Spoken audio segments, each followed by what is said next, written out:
starting off in our tournament, the gentleman to my left fought Mike Ricci, who was christened the next GSP out of Canada and knocked him out with a wicked right hand. Then he faced Roger Huerta, who's the only fighter to date in our sport who's graced the cover of Sports Illustrated, and beat him.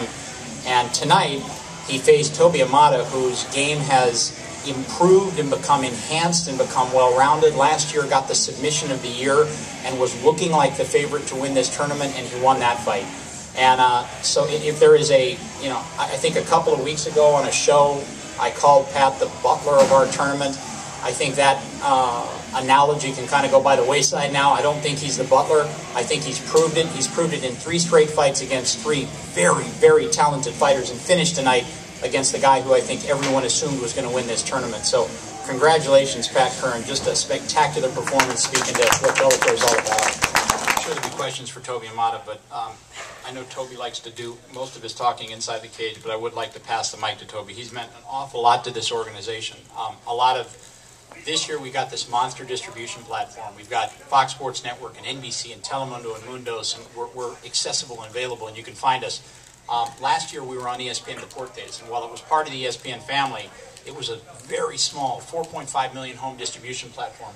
And the brand recognition in the endemic market of MMA fans really wasn't there for our company until in the semifinals of our lightweight tournament, the gentleman to my right did something that could reasonably, without too much hyperbole, be classified as the best submission that's ever been seen on television, a nationally televised mixed martial arts event.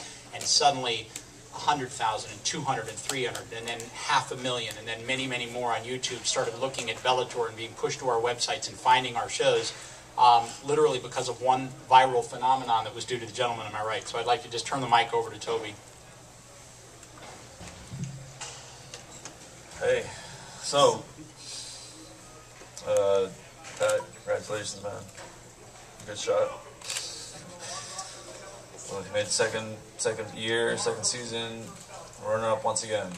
That's what I get for leaving it to the judges. It's not really my style to let fights go that way. I usually like to finish. And pretty much that's all I can say about that. Until next time. Let's see what happens next time.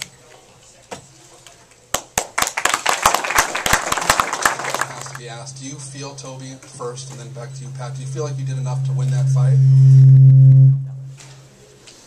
And if so, why?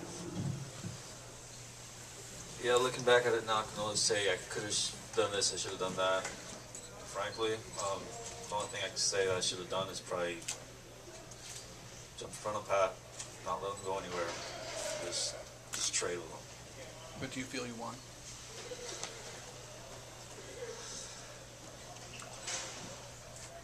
I think I could have. Where does this leave Toby in Bellator? Because you said he's such an integral part of the company. Are you thinking of doing another tournament? Where does this leave him in the Bellator lightweight picture? That's a 2-part answer. One, it leaves him in the lightweight picture that come January or February when we do our next 155-pound tournament, he'll be in it, which I think is something he's earned without question. And then, there is the objectivity that exists in Bellator is an internal objectivity where no matchmaker makes a decision as to who fights who and when for what. And it doesn't matter how cool somebody's hair is or how well they dress or how charismatic they are or what kind of backstory they've got. When they step into the cage, it's ultimately up to them.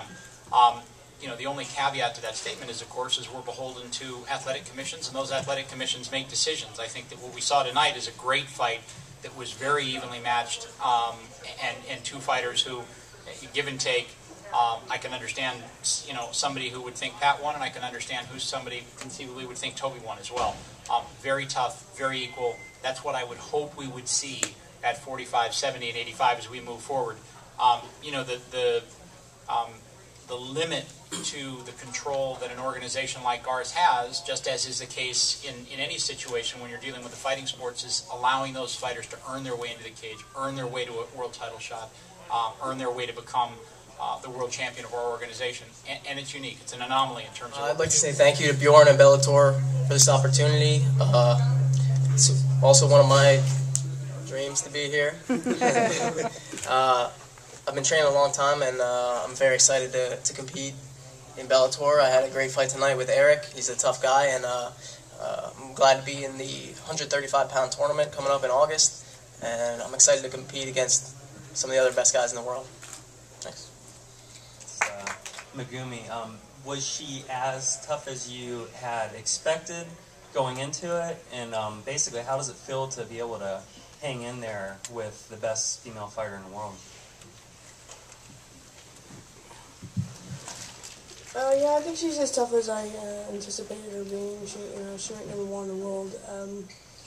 I brought my A game. I know I had a little bit of a short notice, and maybe granted, giving her a little more training, I'd like to fight her again sometime. But it was really nice to fight her. So yeah, she was tough. But I think it ended up being like 2 weeks, maybe a week and a half. And as soon as they asked me, it didn't take me long to think about it. Her coming back. It's been 3 years since she's been here in America. I don't know when she'll be back to America, so that just made the decision quite easy.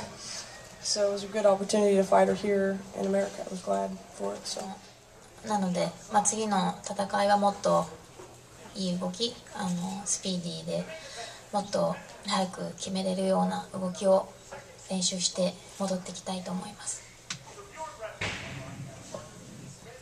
I wasn't completely satisfied with my performance tonight, but hopefully for the next tournament, I'll practice and come back and do more speedy work and show the better performance.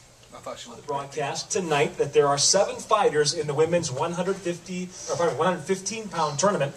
Can you tell us officially who those 7 fighters are? We can tell you 4 of them. In Megumi, Rosie Sexton, Jessica Penne, Lisa Ward. And then we've got 3 more announcements that I think will be coming, if not tomorrow, on Monday.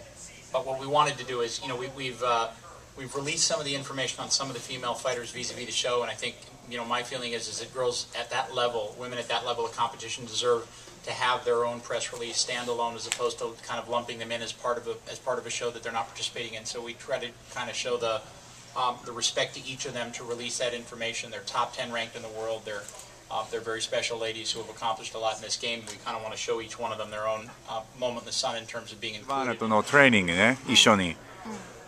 女子は very good trainer and special fighter. Yes. でも No problem. And sometimes What? No, 本当にいつも No. いい冗談ね。親父ギャグない。Your job. You make all the grandpa jokes. That's you. Hi, Josh.